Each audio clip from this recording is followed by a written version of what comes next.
Welcome. Thank you for being here. If this is your first time at the Coaching in Higher Education Network webinars, thank you for finding us. Welcome. We are an informal network that aims to connect people across higher education who have interest in coaching practice. This webinar series is part of our commitment to share existing practice, thoughts and ideas, and to keep developing ourselves and the coaching practice as a whole in higher education. As you can see from the description and the title, today's webinar explores the core principles of pure coaching, in particular a non-directive stance and a commitment to fostering self-directed learning. These core principles can sometimes be challenged in higher education. We work within institutional expectations, multiple professional roles, and situations where we may feel pressure from others or from ourselves to be more directive, to give answers, or to step in. And rather than ignoring these tensions, today's session invites us to examine them openly. Today with me, I have Dr. Jill Dickinson and George Wood from Leeds Beckett University, and they will guide us in exploring where pure coaching adds real value, where it becomes challenging, and how we can maximize its impact while remaining responsive to the dynamic needs of our environment. So over to George and Jill. Thank you for being here today with us. Morning, everybody. Welcome. So, as said earlier, I'm Georgina Wood, but please call me George, and I'm an organisational development advisor at Leeds Beckett University. So I've worked in higher education for coming up to 18 years, and I also work as a freelance coach and HR consultant. I'll let Jill introduce herself. Thank you, George.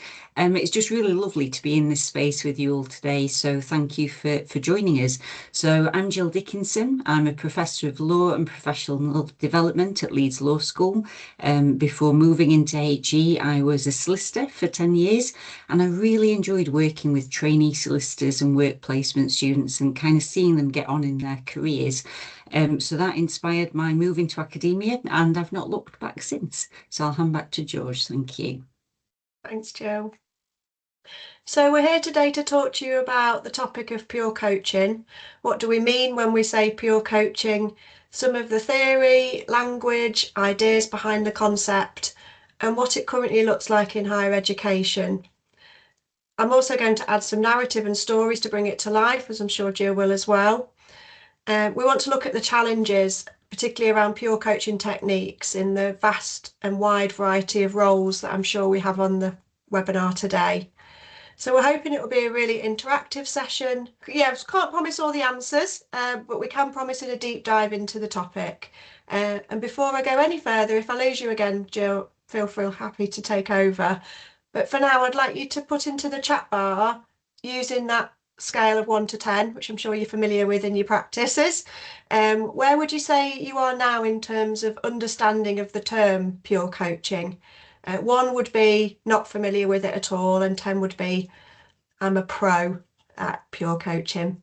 So if you can enter a number into the chat bar for me now, that will just give Jill and I a good indication of the expertise and experience in the room. Yeah, a real mixture in here. It's lovely to kind of see people's experiences. Can you see any patterns, Jill? What have we got more towards the top end of the scale, or a real mix, starting from 1, and I think I saw an 8 coming up. So yeah, a real mix. If anybody's a 10, feel free to take over now. That's fine as well. Absolutely. Right, so I'll move on to the next slide. So just a little bit about our experience, try not to talk too much about this, but I thought it'd be useful for us to share our journeys because it has really influenced our thinking of the coaching, particularly this topic, coaching, pure coaching space. So in terms of my career in coaching, I began as a workplace coach in 2008 within the HR arena, so as in the role of business partner. And I studied for performance coaching with Newcastle College back in the day. So I really used that as part of the business partner role. And then when I came to Leeds Beckett, I had the opportunity to study for ILM level 5 qualification as part of an initiative with our culture team to introduce a coaching culture across the university. Now that was championed at the time by our head of people, who was a really strong pure coaching advocate, and that led to my love of coaching, particularly in roles where you're helping the growth and development of others. At the moment, I work as an internal coach, and I also run CPD events for citywide network of coaches, and I manage the ILM programme to develop new coaches across the university. I also lead our colleague mentoring networks, which sits really nicely alongside this conversation again today. A few years ago, I went on to train with barefoot coaching. I don't know if anybody's familiar with it, and I qualified to become a coach supervisor. I don't know if anybody's trained with barefoot before, but I can honestly say the difference between a barefoot coaching qualification and approach and an ILM course is night and day, even when it comes to their view of pure coaching.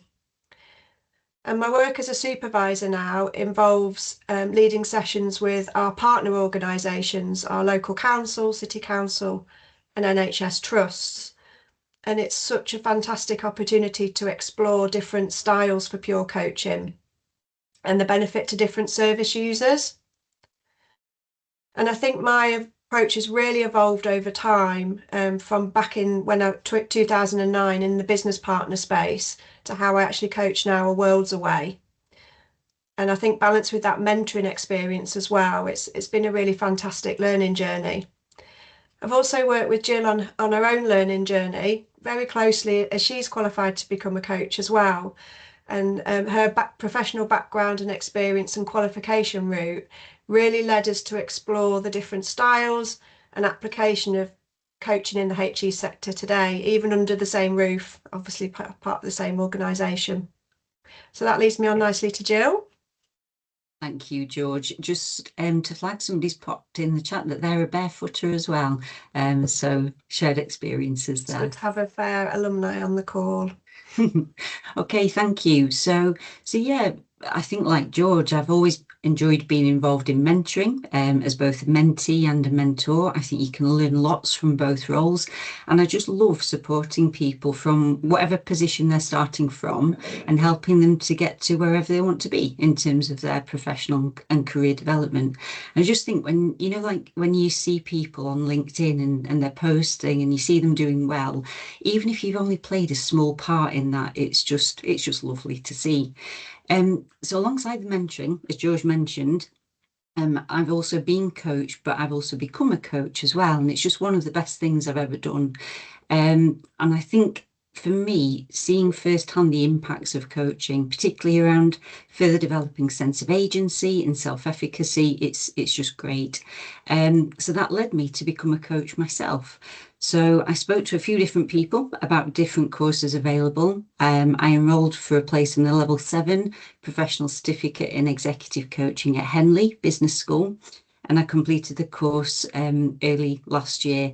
And it was jam-packed, but definitely in a good way. So the teaching team there provided plenty of input, but also facilitated lots of opportunities for us to try out some of the coaching techniques and gain feedback as to how we could develop further.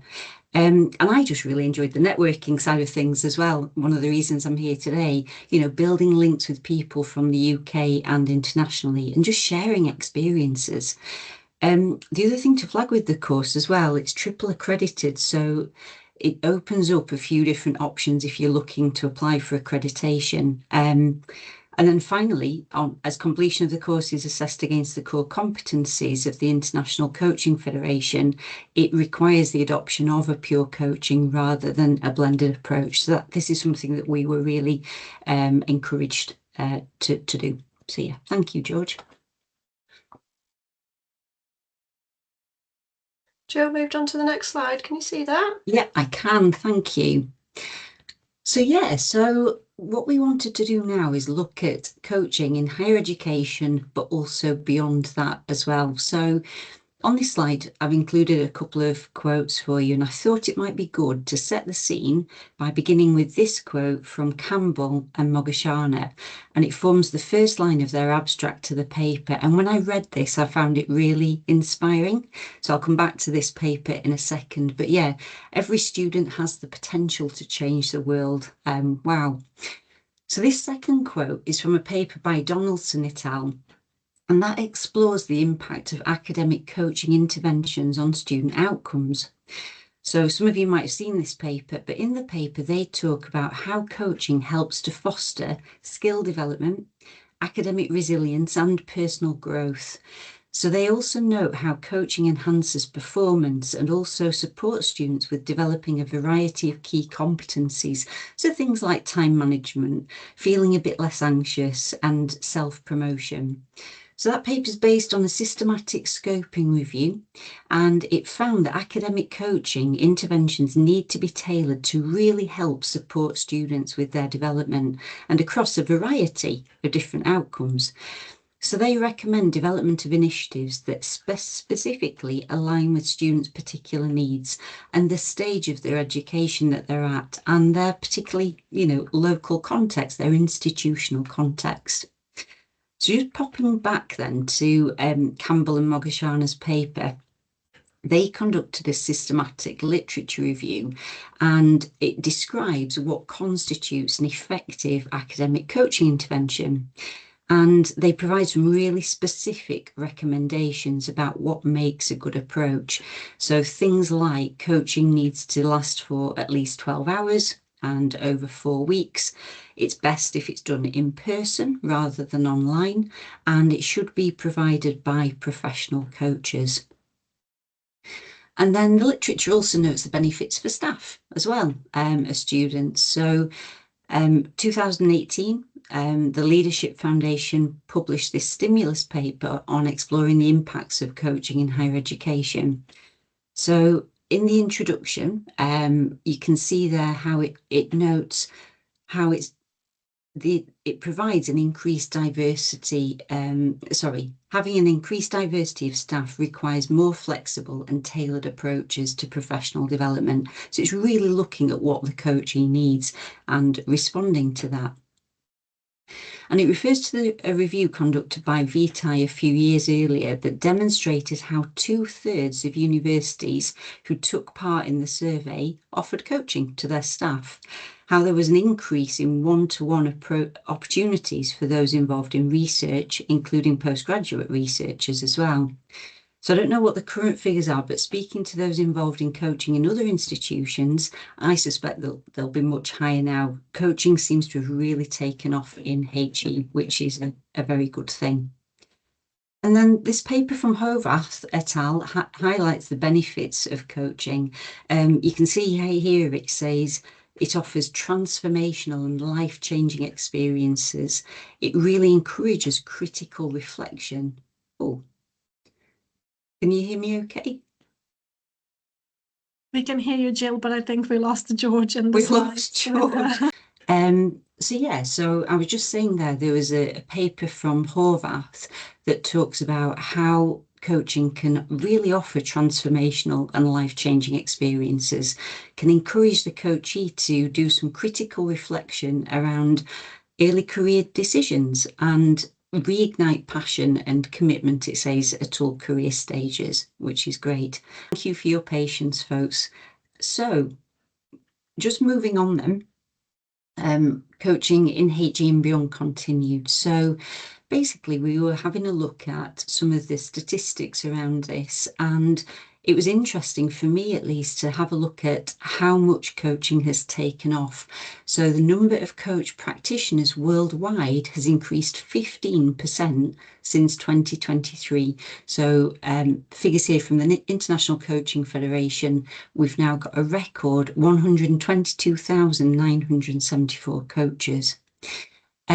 Coaching has generated an estimated $5.34 billion over the past year, and that's almost double the revenue total from 2023.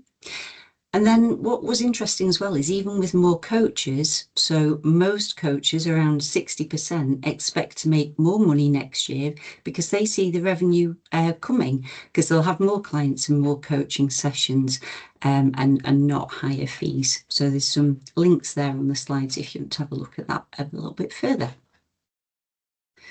Right then, so just moving on then, we did promise it would be an interactive session, so I'll try and keep an eye on the chat as well. But what we wanted to look at now is, what does pure coaching mean? So if you have a look at the literature, you might see it referred to as non-directive, facilitative, clean, or true coaching. So some quite interesting words there used to describe pure coaching.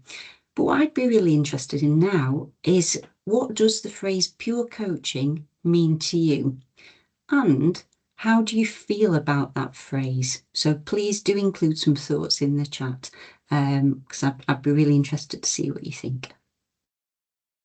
Jill, I can see the chat bar too now, so I can help you. Perfect, you're there. I'm here. Fabulous. Interested to see any emojis coming through to describe pure coaching. Not an easy one for a Monday morning. Back to basics, the essence of coaching. I love the essence.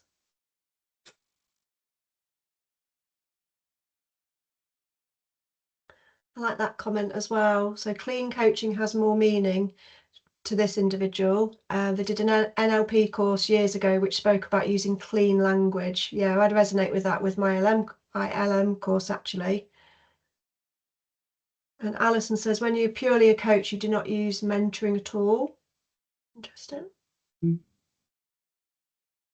We've got no mentoring, supportive, empowering. Non-directive is a very useful delineation of not stepping in to advise or guide. Power to the coachee, I like that one, Lenka.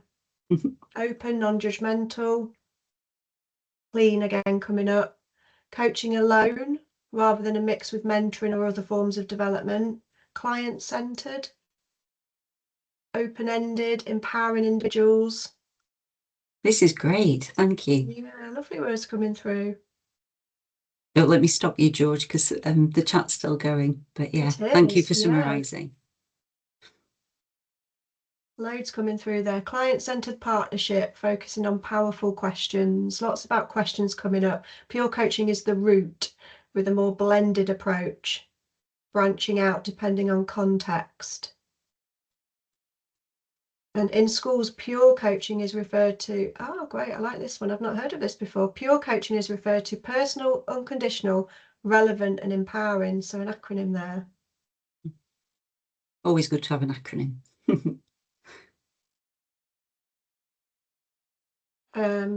Yuri, I think hopefully I've said your name right. I'm feeling unsettled. That's perhaps it's cut off from other coaching. That's interesting.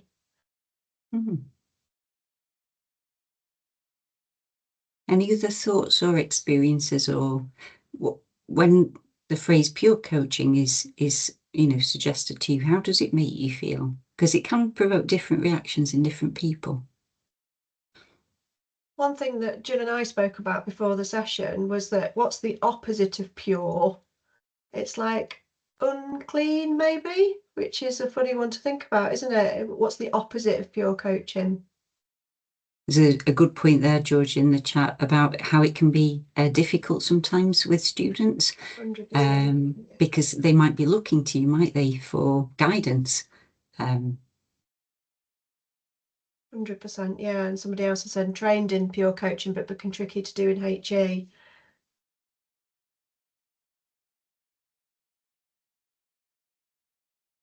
Yes, Stuart's kind of echoed my comments. It sounded a little judgmental. Is there elements that coaching that are not pure or clean aren't very good? Yeah, and I'd agree with that, Stuart. Somebody said pure feels limiting in the context of HE. That's an interesting one. Hopefully we can carry on working that through today. And pure, I think, means to me remove the coach's self from coaching, unlike in mentoring. That's really interesting. Thank you, Sarah or Sarah. That's great. This is what we were hoping for, so thank you, folks. Jill, I'm going to try and take control back so I can see my notes, if that's okay. Of course, yeah. Let me just, there you go. Fingers crossed the tech is kind to me. And we can get through this next slide. So we'll see how we get on. Jill, feel free to pick up if I go again.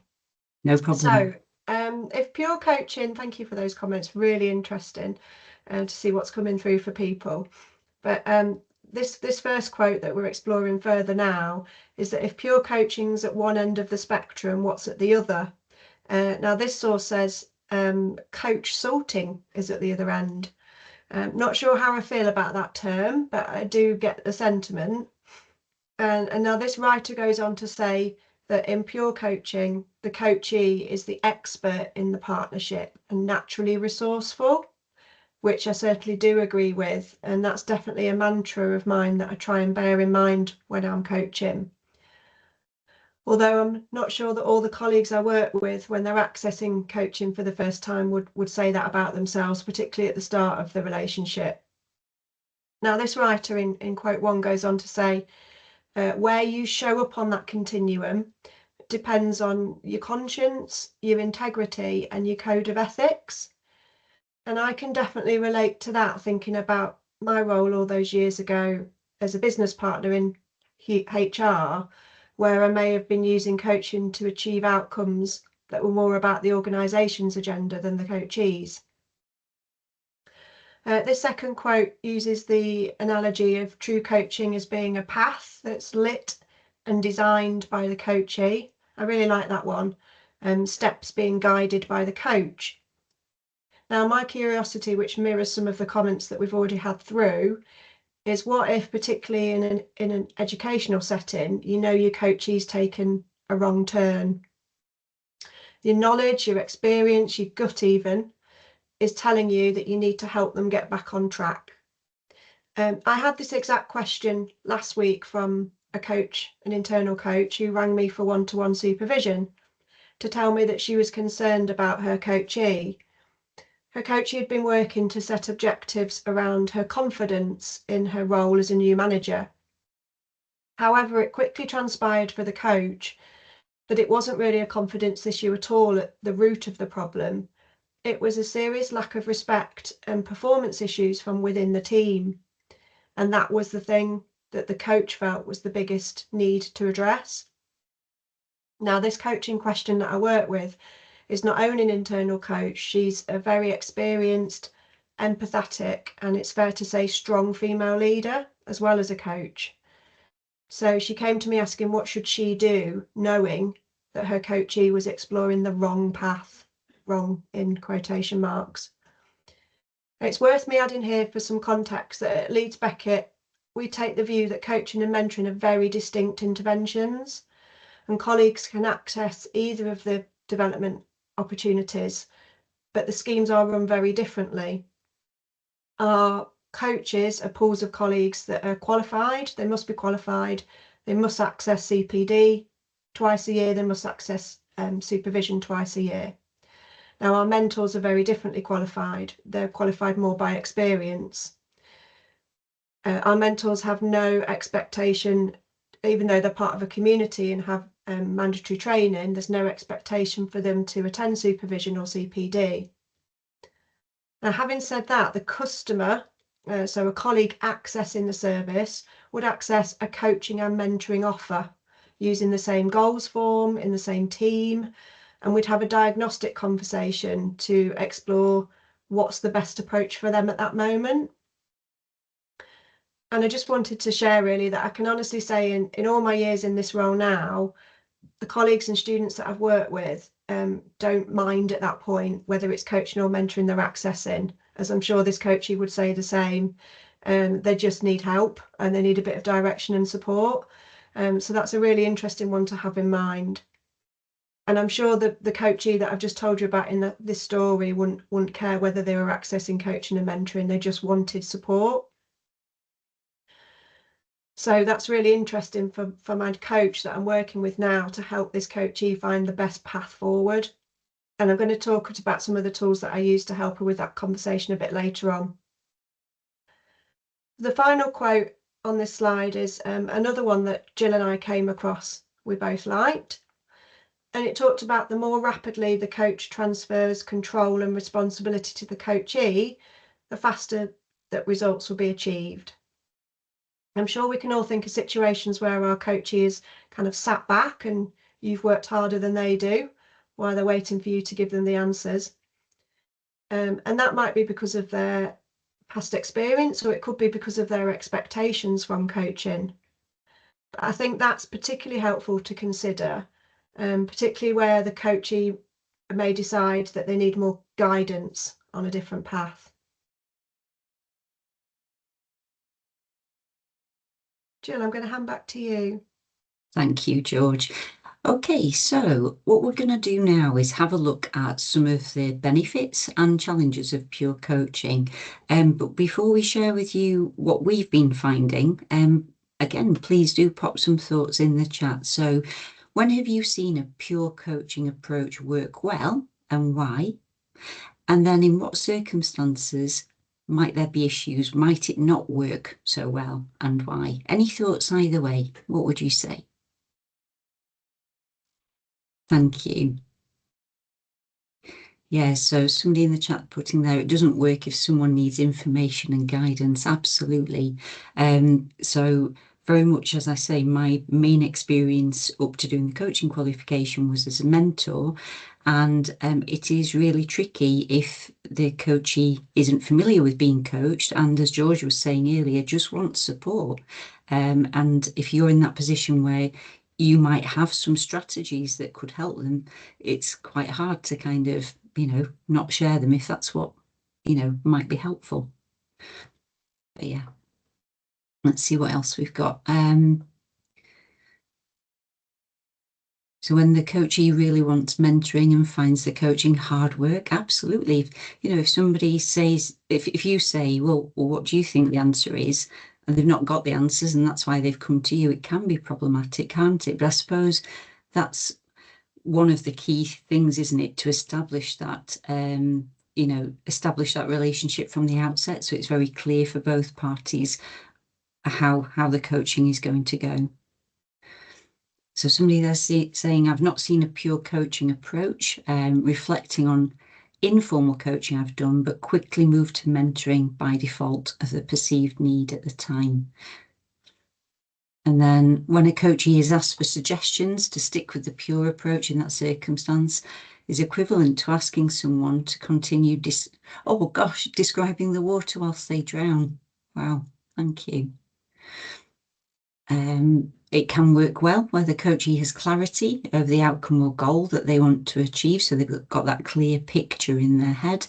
But then someone's saying it doesn't work well with individuals with lots of other challenges in their life, so potentially mental health issues. Somebody's sharing there, my experience is that it ends with mentoring and support. We don't sell it as coaching, but academic tutoring. Okay, yeah. Thank you. Someone else put in, there's definite difference between student and staff expectations and the support we offer to differing approaches. Students require more advice and direction and hand-holding, so the support straddles coaching and mentoring. Absolutely. I'd agree with that. It's, it's got to be right for the individual, hasn't it? Someone else sharing, this chat is amazing, George. I can't keep up. So please do chip in if you pick out any others and I'm missing anything. Great. But yeah, someone's sharing there, it's worked well when you're working with a staff member who works in an entirely different area you know nothing about. Seeking guidance about situations is less relevant. Yeah, they've got that independent perspective, haven't they? Yeah. That's how it works at Beckett. Actually, any of our coaching relationships, we always coach out of area. We'd never coach within a service or school. It's really I think important. that's when it works the best. Yeah. Yeah. Yeah, absolutely. Pure coaching works well where there's strong trust and rapport between coach and coachee. Very reliant on effective questioning, and absolutely, I think I'd add to that, giving the coachee time to think as well, but can be quite tricky to do sometimes. But actually, leaving them with that space for reflection can be really helpful. There's a note about contracting as well, Jill, just to pick up. Yeah, from Stuart. Thank you. That's interesting. So Stuart wonders how pure coaching would it be explained through a kind of contracting stage, if that's what we want to call it in a formal way. I'm going to talk about that in a few moments, Stuart, and how you may or may not do that actually. So it's great you've picked up on that contracting element. That's great, Elena. You're contributing as well to the chat. Thank you. So yeah, Elaine put in there about when the coachee is aware of what coaching is, and this is what they came for. They want to do the work. That's important, isn't it? They've got to be in the right place to do that work because it can be very challenging. But also pointing out here that it can be difficult when it's not their expectation. Often people see coaching and mentoring as the same, and obviously they can be quite different. But yeah, do pick any others out, George. I'm trying to catch up. I like Dawn's comment as well. In one situation, the information skill the coachee needed, they didn't just have. Yeah, that was exactly an experience I was going to share, Dawn. And I did have that skill. So as Dawn says, we changed to mentoring, which allowed me to guide, and then we realised the knowledge gap was not the real issue. So that's really interesting experience. Absolutely. And it's that flex, isn't it, between what's right at the right time. Absolutely. That flex and signposting and just being clear what it is that you're doing. Yeah. We've got some comments here about peer group coaching as well. There'd have to be strong facilitation if it was a pure coaching approach. And then somebody's put, I tried contracting and it scared students off. So I've done that, but it might be, George and I have talked before, so I used to be a lawyer, so contracting is kind of something that, yeah, I'm experienced in, and I think that's come through in my coaching approach, but then I also need to continue to develop that flexible approach, as George mentioned earlier. So thank you for that. So if we go on to the next slide, George, please. Of course. So yeah, we were going to do these as group discussions, but if you can just go to the next slide. I think you've done a great job in group discussions in the chat. Lovely. So yeah, in terms of benefits of pure coaching, so this is the approach that I was encouraged to take doing my qualification. It's a well-established approach. You know, it's there's data to show that it works. It fosters autonomy, ownership, and deeper insight. It really helps, the literature shows how it really helps to enhance, to increase self-efficacy, your sense of agency that you can make things happen, but also long-term behavioural change as well. And then essentially, it's really good for raising awareness and responsibility. As people have been saying in the chat and in the discussion so far, it's the coachee's responsibility to take the conversation and, to own, I suppose, that space. So yeah, there's a couple of citations there from the knowledge brief, but if we go on to the next slide, George, obviously there are lots of challenges around this approach too. I'll take this one, Jill. Thank you. That's it. Thank you. Hear me again, yeah. So I wanted to add some of the personal challenges that I've experienced using pure coaching in higher education. I mainly work with colleagues, so but I wanted to draw on both experience of students and colleagues' challenges. And you can tell I wrote this slide, not the professor, can't you? My first quote, that you can quote me on that. You only know what you know.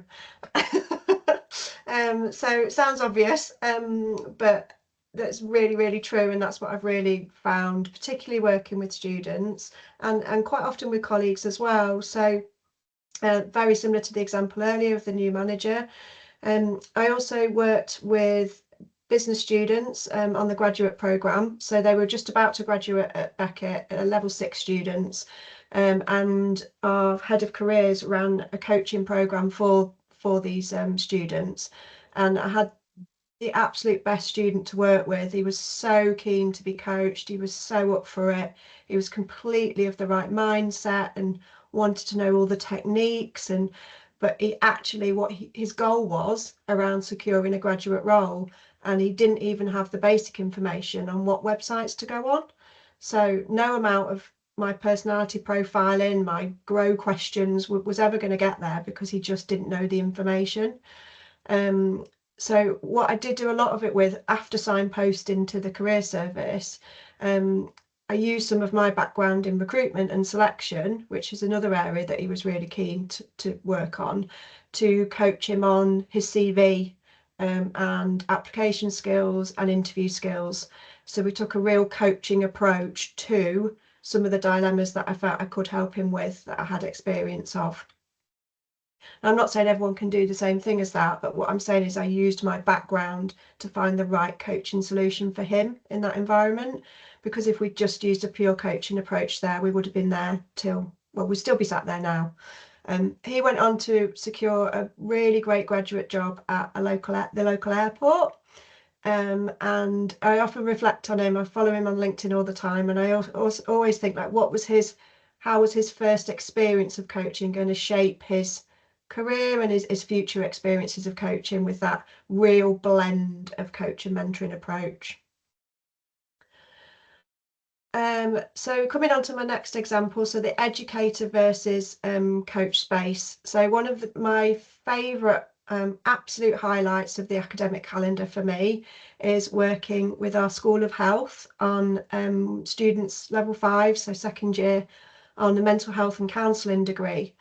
And I observed their practice on a coaching module. So as part of their degree, they do an actual coaching module where they get qualified as coaches, would you believe, which I just think is an amazing opportunity. So as part of my work, I'm actually assessing them and giving them feedback for their formative assessments, coaching each other. And it's such a fantastic kind of multi-perspective view of the coaching space. This is really an essence of being a coach in an educator space. So I thought it was a good example to share with you. I get so much kind of systemic knowledge from it. And the biggest part of my role in that space is providing feedback, but it's also introducing them to new coaching questions and techniques for them to take forward in their careers, whether that's a counselling career or more of a formal kind of coach route. And that's really made me reflect on our obligation as coaches to provide feedback in the coaching space, and how that fits in with a purist coaching role. Feedback's a topic I could be here for another hour and a half talking to you about, something that's very close to my heart. But I do think about definitely that feedback the students receive, and the great feedback I've had as part of their development on the module. And without that feedback, they wouldn't actually pass their assessments. So I've tried to give that feedback in a really coaching kind of methodology. I've used grow, I've used lots of kind of constructive techniques. I don't know if you've come across motivational feedback. I've used that to get them to reflect on their own performance first before I've offered feedback to them. And I can honestly say there's been no better practice for me as well to hone my feedback skills. So the question for us to consider today, and I'd like you to take forward into your own practice, is what feedback do you offer your coachees, and how does that fit alongside your pure coaching role, if that's what you're doing? And do you ever resist giving feedback because you're concerned about, I guess, not being judgmental, because feedback, some of it is about being judgmental. So how does that fit alongside your role as coaches? Next point's about hats. You can see the picture there, hats that we bring to the coaching space. Jill and I have our own metaphors worked up for hats in coaching. I'll let Jill share hers in her own time. But that's always come up for me in my coaching journey in terms of the hat I'm bringing to the table. So am I a HR rep? Have I got my L&D hat on? Am I there to make the organisation more effective? Or am I a pure coach? And being honest, when I was working with last time with the students, I had the hat of mum on, because I spent most of my time trying to help the students with their TikTok addictions. So I definitely had my mum hat on there. Is it really possible to take all your different hats off when you come to the coaching space and just be that pure coach, particularly as an internal member of staff? I definitely find that easier to achieve when I'm coaching externally in my consultancy. Also, how easy is it to achieve when you're running from classroom to classroom or virtual meeting to virtual meeting? And how likely is it, carrying on the analogy, that you'll wear more than one hat at the same time? Now, I definitely know from my own supervision and reflective practice that I can turn up to the coaching space, make a lot of effort to turn up as a coach, but I have hotspots that can trigger me to put on other hats too. One example of that I discovered through working with my supervisor is the protective hat, working with female colleagues who have returned from maternity leave and have had a poor experience re-entering the workplace. So I'm continuing to work with that and being really aware of when that hat might come to the table. I'm going to pause there. I think I've got a question. Does someone want to come in with a question there? Feel free to come on the mic if you can. There was one brief hand raise, maybe it was a mistake, but just a reminder to everyone, you can ask questions, come on the mic whenever you want. Yeah, please do. Stop me talking. I think it was... All right for questions, are we? Seems so. But yeah, please, if you do have a question, let us know. Jill, did you want to add anything? No, I was just going to say, I think that's the beauty, isn't it, of these spaces where we can share experiences, and particularly as someone who's more new to coaching than George is, I'm really happy to hear from you. So whether in the chat or do put your hand up, that'd be brilliant. Thank you.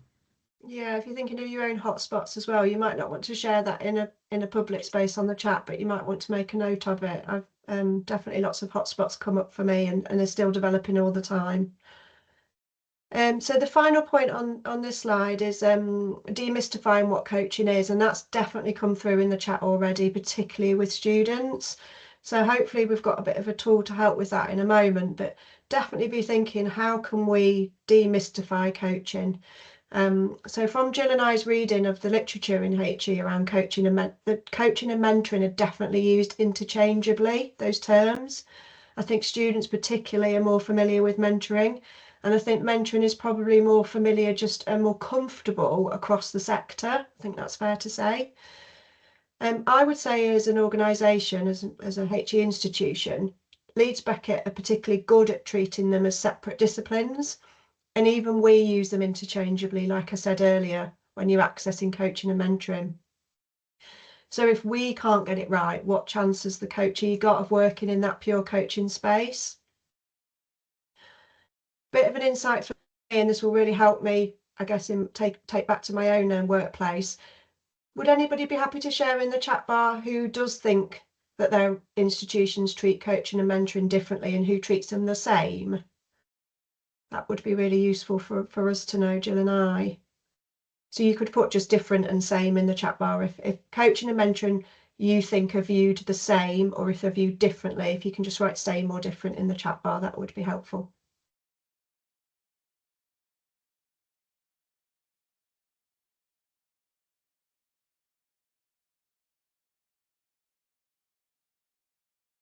There's a great paper whilst that's coming through called Exploring the Impact of Coaching in Higher Education. It's from 2018, so it's a few years old now, but it does explore that confusion in the literature between coaching and mentoring and how you can position it. So we'll send a link to that at the end. Thanks, George. I don't know if you can... What's coming through in the chat? No, I can't. What's coming through, Jill? Yeah, so this is interesting. Thank you for sharing this. So we also differentiate clearly between coaching and mentoring, but I'm becoming more and more interested, it says, in exploring coaching with a mentoring mindset and mentoring with a coaching mindset. I don't know if you've got any thoughts on that, George. Yeah, that's really interesting. I think that might lead really nicely into my next slide, actually. So I might move on for that one. Do you want to come back to that, or do you want me to just share a few more things from the Yeah, chat? share a few more for me and then we'll come back to that one in a moment. So in terms of, is coaching and mentoring viewed the same or differently in your area?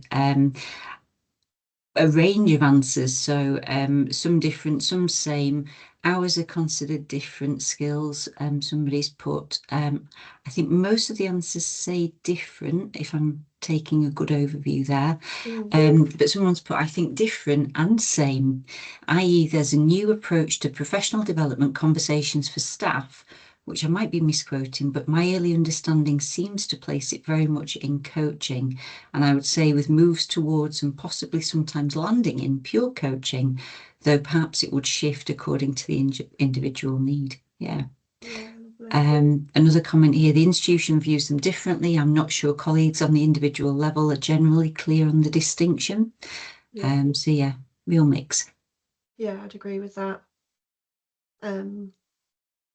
And yeah, my experience of working, so we've really moved from that model of coaching and mentoring, accessing them completely differently, from accessing them at the same point of entry and then diagnosing the best route. And I actually think from a customer perspective, that's okay, as long as you're then doing that diagnostic piece to see what they actually need, and then they're physically signing up, they're actively signing up to choose one option over the other when you explain the differences. That would be my view anyway, and that seems to have worked really, really well for us.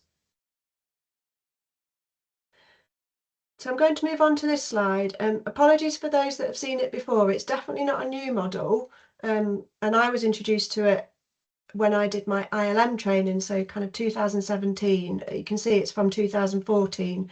It's definitely not new, but I still find it really relevant, and I use it in my contracting conversations. Picking up on the point earlier, Jill and I did have quite a different approach to contracting, and I would never, with a client, with a coachee, have called it contracting, because picking up on that point someone made in the chat bar earlier, it definitely does scare some people, particularly students. So I talk about the agreement, and I have a formal written document that I'll send them afterwards, but all the way through it's called our agreement rather than contracting. It's fine in the supervision space, but for people entering it, it can just be a bit overwhelming to start with. So yeah, this is the tool that I wanted to share with you today. Like I said, it's not new, but it could be a good refresher for people. And this is what our great coaching guru, I guess, that took us through the ILM training used and still uses now. It's got really clear, accessible language in it, and it looks at your coaching approach as a continuum between directive and non-directive. And it uses the language push and pull, which we've already talked about earlier, helping people to solve their own problems and dilemmas.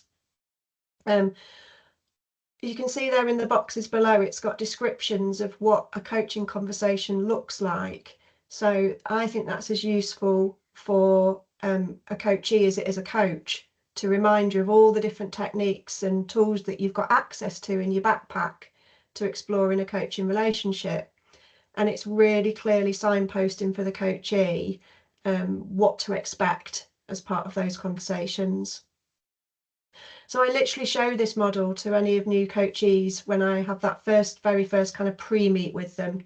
I've got this as just a little A5 laminated card, and I tell them that I'll flex up and down this continuum based on what they need, but that the majority of my time will be spent on the right hand side, in that real kind of pure coaching space.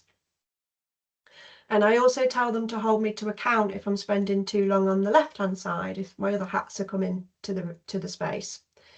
So yeah, just a really effective way of explaining and reminding me of what I'm there to do most of the time, but it's okay to flex up and down it. I thought it might be useful, again, this was going to be breakout, but it'd be might useful to do this as a whole group webinar discussion. If you thinking about your other hats you bring and thinking about your background and experience, where are you most comfortable on this line and where are you least comfortable? And do you have a default mode? Do you turn up if you've not done any kind of getting ready for the space? Where do you default turn up? Thought that'd be an interesting one to to ask. My default is asking questions. That's right in the middle. So if I'm rushing from one meeting to another and I've not done anything to get myself grounded into the space, my natural is ask 1 million questions, whatever room I'm in. George, somebody's agreeing there with you in the chat as well. We've also got, Paul listening and asking questions. Same, absolutely. Someone's put, I'm definitely on the Paul side trying to understand. My default, somebody said, is curiosity and listening. Nice. Yeah, we could add curiosity in there, couldn't we? It's a good word, isn't it, for coaching? Yeah. And how many would recognise themselves on more towards the left-hand side of the model in their roles, in their daily roles? So some more thoughts coming through on that and the other questions. So somebody's saying, if I'm not grounded and ready, I struggle to actively listen. Someone else saying, I have to proverbially sit on my hands at times so as not to move too swiftly to offering advice if it's in my area. Yeah, absolutely. Someone always defaults to listening, but often ends up instructing. Yeah, easily done, isn't it? But yeah, in terms of your question, George, someone said yes as a lecturer, and that's what what they tend towards doing. Someone's got a daily role with student support, offering and giving advice is what they do. Another colleague here has got push as a tutor and pull as a coach. We've got a mental health therapist with us whose default, they say, is more on the right. And then somebody's like, I think I and yourself are swapping hats all the time. Yeah, definitely. It's kind of mindfully swapping hats that's the important part, isn't it? Absolutely. And communicating that, definitely. Yeah. Actually, that on that point, somebody's put, depends on the context. If I move, I explicitly say I'm moving to X role if you'd like me to. Yeah. Yeah, no. That's I good. think that's one of the things that we were going to add, weren't we, that's how we approach it, Jill. Definitely. And interesting, we've just talked about the value and importance of a coach giving feedback. So in your role as coach, how often do you do that and how do you do that authentically? Giving feedback is more towards the left-hand side. So definitely not purist coaching if you're thinking about it from that perspective, but so valuable in the space. So yeah, just something to consider really. I was talking to you earlier about that example of the coach that accessed supervision last week, and how they could get their coachee back on the right path as the coach saw it. Sorry, and this is one of the things that we talked about. So we talked about using your insight and your intuition of what's coming up for you in that space, and using some of these techniques on the right. So replaying back, summarizing. Paraphrasing, so that respect issue, when she was hearing language in the session around not being respected, she used some of these techniques to kind of raise that coachee's awareness. It was almost like a blind spot. So these were some of the techniques she was using to actually make sure that her gut intuition that the coachee was on the wrong path were put forward, but in a helpful way rather than a telling way. If that makes sense.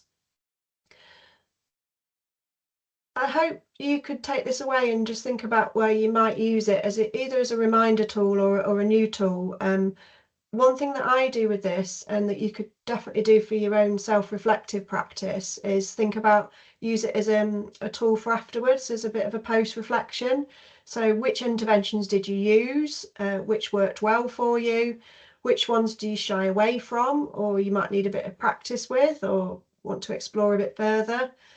Or you might use it with peers or in your supervision. Where do you think you spent most of the session, and where felt natural for you to spend it?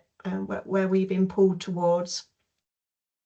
So yeah, definitely a good self-reflective, as well as a contracting tool, it can be a good self-reflective tool as well.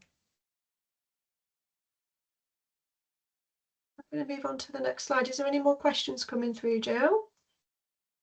No, a few people have had to go because we're on the hour. But actually, another comment here. In some cases, it's not really our own problems in the blue boxes on the screen. The issues are structural, not really individual. The ways forward, on the other hand, can be our own. Sometimes it's the coachee who flexes along the line, depending on the steps they decide to move things forward. That's interesting, yeah. I've kind of been thinking about myself flexing, but actually, yeah, it can very much be the coachee as well. Thank you. Yeah, definitely. I think there was a comment earlier about depends what the coach's kind of general well-being and health is as well. I think somebody said about if they've got mental health challenges, definitely less what's the word, kind of open to receiving these different styles as well, aren't they? So particularly thinking about feedback in that context. Yeah.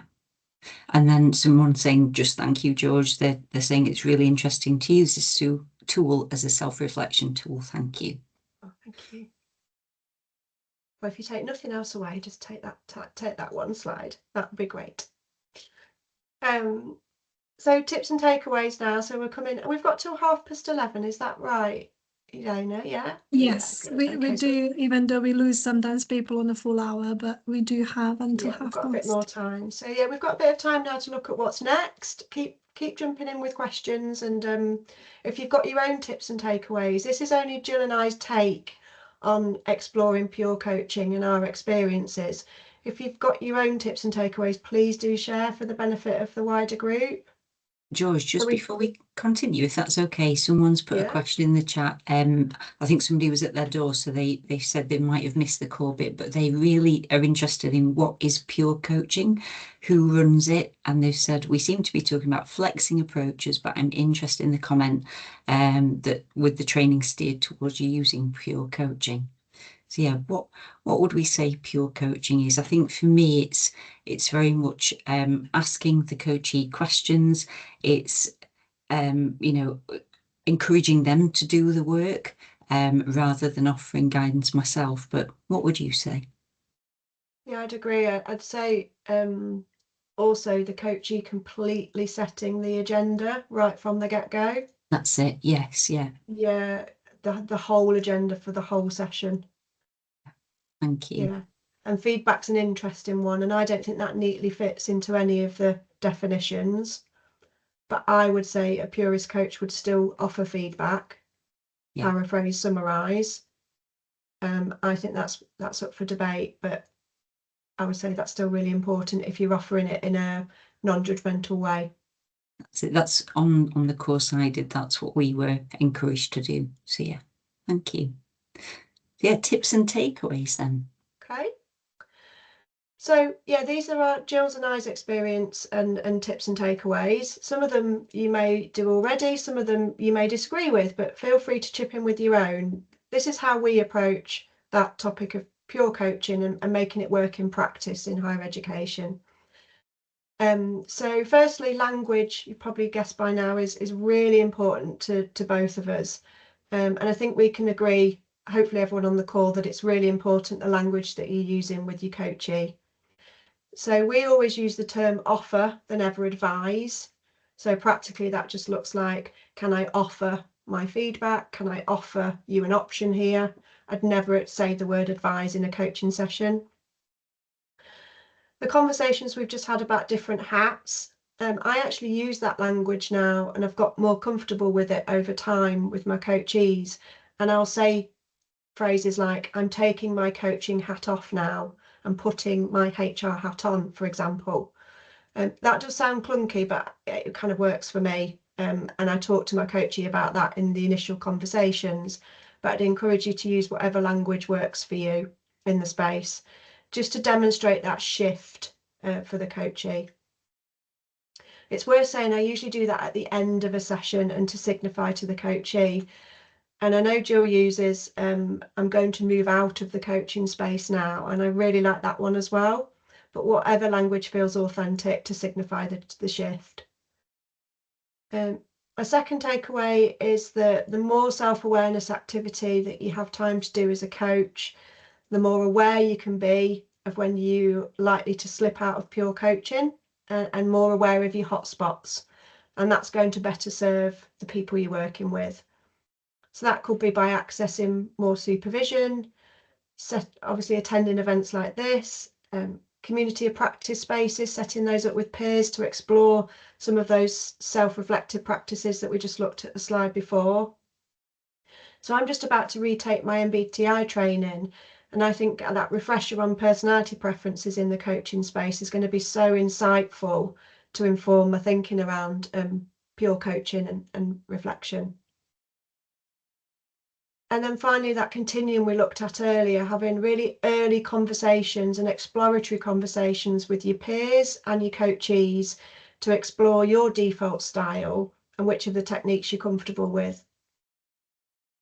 So one of the philosophers that I really like is Bode, and he does a great model of reflection, and I use that a lot in my supervision sessions.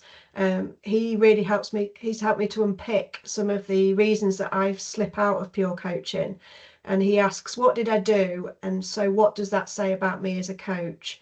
And that's the powerful question there. What does that say about me as a coach? Always be asking that question of yourself to help unpick some of those assumptions and predispositions that you have in your head. Hand over to Jill now to finish this slide.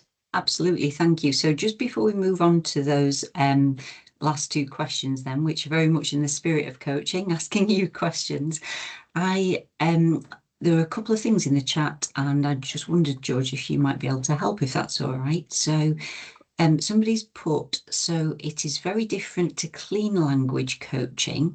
So I don't know that phrase, and is what we would consider traditional or regular coaching. Any thoughts on that one? So can you just read that one again for me? About Sorry, it's going back to the definition of pure coaching and our thoughts around that. So somebody's put, their understanding is that it's very different to clean language coaching and is what we would consider traditional or regular coaching. Any thoughts on that one? Yeah, I would say clean language coaching is pure coaching. I don't know if you'd agree, but I would say that's the same, and that's the sort of technique. So I guess there's a difference between thinking about your overall approach and the techniques you're using within the coaching space. Yeah, that makes sense to me. It does. Thank you.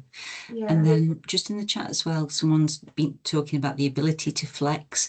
Depends on the coach's maturity, they've said. Being taught a pure coaching approach and training is valuable because it helps beginner coaches develop strong boundaries. As we gain experience and add more tools to our toolbox, we can begin to flex our approach as long as we remain true to the core principles and quality assurance. Yeah, I think that's great. I'd agree with that. Thank you for sharing. I agree with that as well. And I think as we talked about taking your L plates off, as you become more aware of your own style, your own levels of comfort, definitely that happens. I really like that comment. That's it. And as you work with lots more different people with different approaches. Perfect. Okay, so these last two questions then, if we can just take them in turn. So it sounds like some of you are doing this already, but what are you doing, or what could you do to help demystify coaching in your organisation, so that people are more aware of what it is, what they can expect, and hopefully be encouraged to get involved? Any thoughts?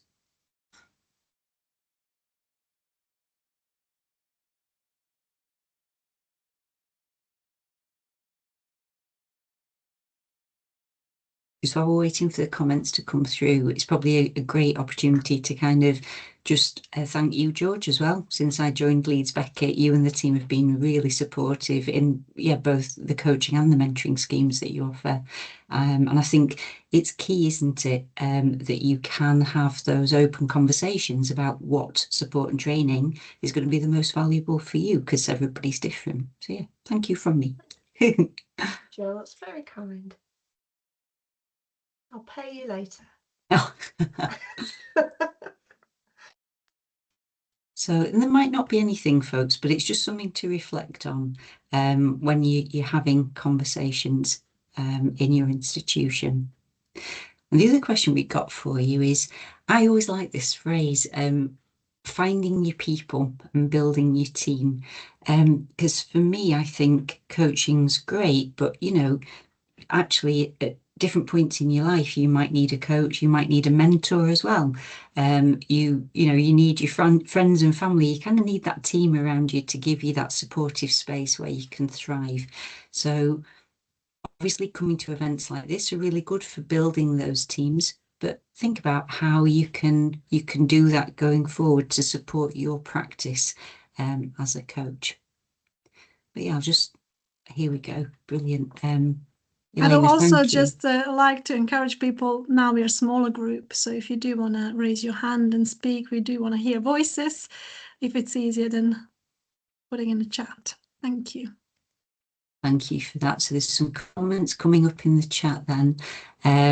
Change from the term academic advising. Yeah, that's interesting. I've heard that recently about universities adopting this term of academic coach. But then I think, is it just academic coach, or could it be careers coach? It'd be interesting to kind of talk about the remit. But Yuri, if I'm pronouncing that right, you've got a question, I think. Hello. I think this is the educator in me kind of going, but what is pure coaching? We may be just talking about it as a concept of asking powerful questions.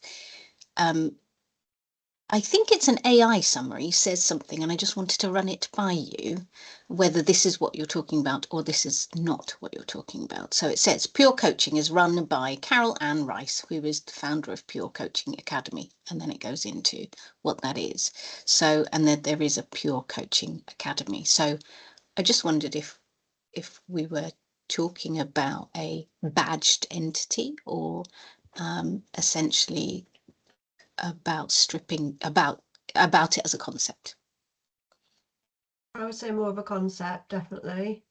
And it was sparked by, I don't know if you heard the initial discussion, but we talked about the different approaches even between Jill and I as our training journeys and our qualification routes to pure coaching, and the different stances that we have, but working with really similar morals and within similar boundaries to that coaching approach.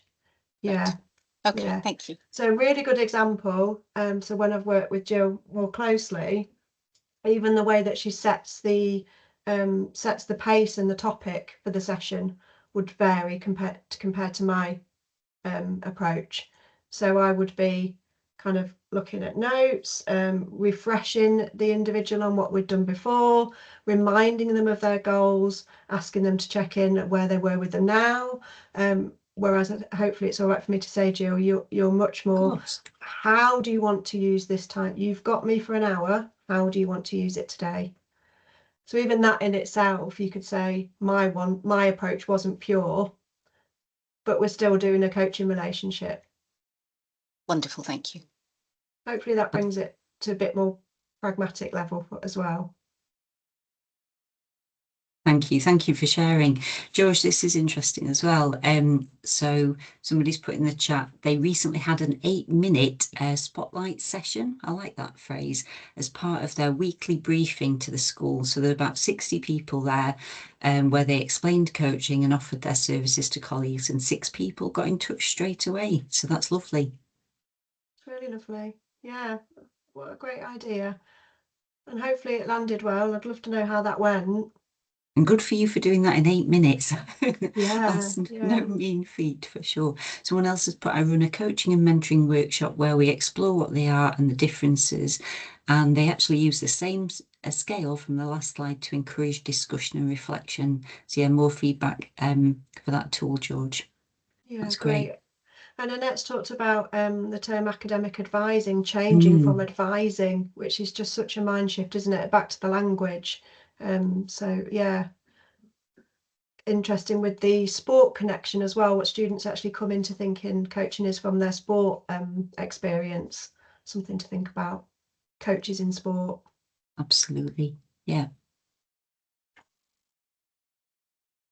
This is great. Everyone getting involved in the chat. I didn't expect this at all. It's sometimes challenging in an online space, but it's just amazing to hear these ideas. Thank you.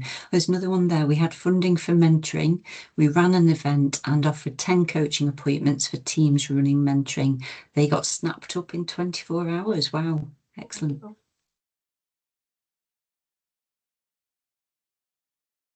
That's lovely.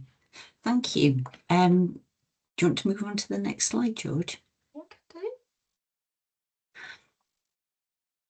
Okay then, so more questions for you. So it's a proper, you know, in the spirit of coaching session today. What would you say that you are taking away from today? What are your reflections and thoughts? Will you do anything the same? You know, has it reinforced some of the things that you do? Would you change your approach in any way? What are your thoughts? Thank you. I have to say a huge thank you to Jill and George for today's session. It seems like everyone has enjoyed it, me included. It's a great opportunity to stop for an hour and a half, reflect on what we do in our practice, how we do it, and see what others are doing. As someone said, it's reassuring and quite nice to talk about this topic with other people across the sector. This particular topic was very important to me because this is the reason why Coaching Higher Education Network started initially, because every conversation about coaching I was having was about that pure coaching or quite structured formal coaching outside higher education, and most of the training was outside higher education. But having to navigate different hats that we are wearing, all of us in higher education, was the reason why this space was created, so we can explore that, what it means for us and how do we all do it in an ethical and professional way. So this session was particularly important to that commitment. As well as the question that Jill asked earlier, how do you find your people? So this network was created to find each other, to share with each other and to learn from each other. So thank you to everyone for sharing and to everyone who agrees to deliver a webinar, as we are a very informal, small network that started only a year ago. I can see that the chat is getting busier, so I'm going to pause for a second on my thoughts. I have to say thank you to George and Jill for today, for such an insightful, useful, practical session, getting us thinking, reminding us of what we do and how we reflect on our practice. And again, to conclude that this is the reason why the network was created, so we can share, we can learn from each other, and also learn how to navigate our coaching roles within other roles we do in higher education. For those of you who are here but not members of the network, I will follow up with the email with how to join the network, so you know what other events we have and development groups that you can join. And if you have anything that you are doing that you would like to share in this space, just drop me an email and we can have a chat about a potential webinar or any other format in which you can do that. So thank you to Jill and George again. Thank you for your time, and thank you for everything you shared with us. Lovely to meet you all. Thank you. Take care. Thanks, Thanks everyone. Bye-bye. Bye.